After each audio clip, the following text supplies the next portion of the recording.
कि अमेरिका ने time travel के ऊपर जो रिसर्च वर्क शुरू किया था वो 1970 में ही कर लिया था।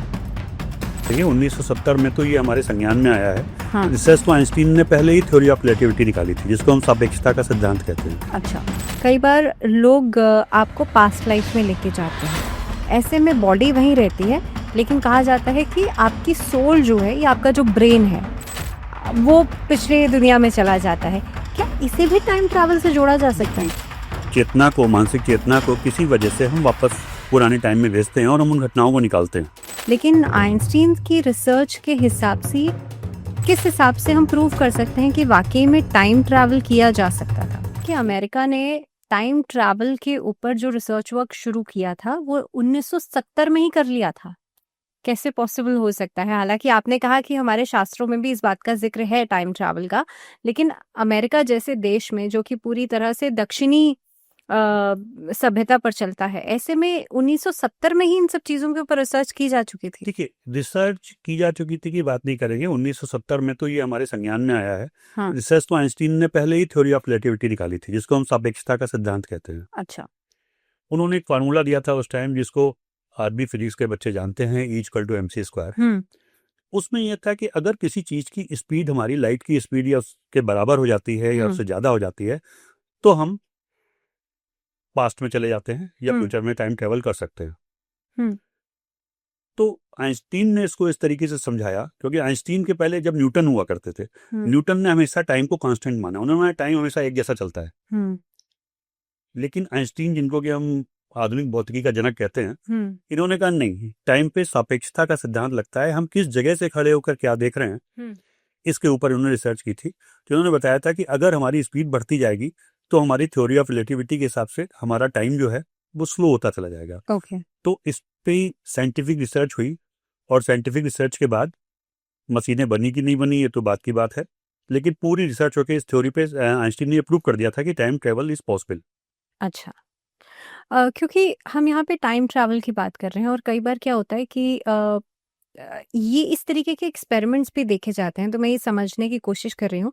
कई बार लोग आपको पास्ट लाइफ में लेके जाते हैं, ऐसे में बॉडी वहीं रहती है, लेकिन कहा जाता है कि आपकी सोल जो है या आपका जो ब्रेन है वो पिछले दुनिया में चला जाता है। क्या इसे भी टाइम ट्रैवल से जोड़ा जा सकता है? इसको हम एक तरीके से बजाय भौतिक के इसको हम आध्यात्मिक या यौगिक कह सकते हैं। अच्छा। इसमें क्या होता है कि हम अपने चेतना को, मानसिक चेतना को किसी वजह से हम वापस पुराने टाइम में भेजते हैं और हम उन घटनाओं को निकालते हैं। ऐसे भी एग्जाम्पल कुछ जगहों पे मिले हैं, जैसे कि हमने एक बहुत फेमस बुक हुई है ऑटोबायोग्राफी ऑफ ए योगी, या इसको हिंदी वर्जन इसका है योगी कथामृत, स्वामी योगानंद की। इसमें इन्होंने कई ऐसे मुनियों का वर्णन किया था कि उनको अपने पास्ट पुरानी चीजें याद थी या वो पुराना पास्ट में जाकर के देख सकते थे। उन्होंने डायरेक्ट टाइम ट्रेवल कहीं नहीं लिखा, लेकिन वो अपने मानसिक शक्तियों से पास्ट में जा सकते थे या फ्यूचर में जा सकते थे। ये वर्णन वहां पे मिलता है। लेकिन आइंस्टीन की रिसर्च के हिसाब से किस हिसाब से हम प्रूव कर सकते हैं कि वाकई में टाइम ट्रैवल किया जा सकता था? देखिए, उन्होंने एक फार्मूला दिया था ना, E = mc स्क्वायर। तो अगर इसको समझेंगे तो जो हमारी एनर्जी होती है, लेकिन इसको हम कहीं ना कहीं गीता के उससे भी जोड़ सकते हैं। गीता में भगवान कृष्ण ने बोला था कि एनर्जी को हम पैदा नहीं कर सकते, सिर्फ कन्वर्ट कर सकते हैं। थर्मोडायनेमिक्स का लॉ भी है। तो इसी तरीके से आइंस्टीन का भी मैटर आता है। E जहाँ पे एनर्जी थी, M वहां पे हमारा उसका वेट था, और C is the light of speed थी। तो अगर हम E = mc स्क्वायर करते हैं, यानी कि एनर्जी बराबर है हमारे वेट के एंड लाइट ऑफ स्पीड के स्क्वायर के। तो यहाँ पर अगर हम किसी चीज का M निकालना चाहते हैं इस फार्मूले से, तो E/c स्क्वायर हो जाता है। अगर C हमारा बढ़ जाएगा किसी पर्टिकुलर पॉइंट पे जाकर के, तो वो हमारा द्रव्यमान उसका इंफिनिटी में चला जाता है, जो कि प्रैक्टिकली पॉसिबल नहीं है। और जितनी भी हमारी टाइम है, इन्होंने चूंकि सापेक्षता के सिद्धांत से देखा था, तो हमारा जो ग्रेविटेशनल फोर्स है या जो गुरुत्वाकर्षण का नियम है, इन्होंने टाइम टेबल को इसी के अकॉर्डिंग डिफाइन किया था। अच्छा। तो जैसे मैंने बताया कि हमारे कई तरीके के टाइम टेबल पॉसिबल थे। हम फ्यूचर में जा सकते हैं, हम पास्ट में जा सकते हैं, या हम एक समय पर रुके रहते हैं। इसको ऐसे अगर मैं समझाऊंगा तो आप नहीं समझोगे, क्योंकि इसमें क्या है कि कई सारी फिल्में भी बनी हुई हैं। तो पहला एग्जाम्पल हम देते हैं फ्यूचर में जाने का, कि आप फ्यूचर में जा सकते हो। इस पे हमारी एक, अगर बॉलीवुड में बोलें तो एक मूवी आई थी, लव 2050। हाँ।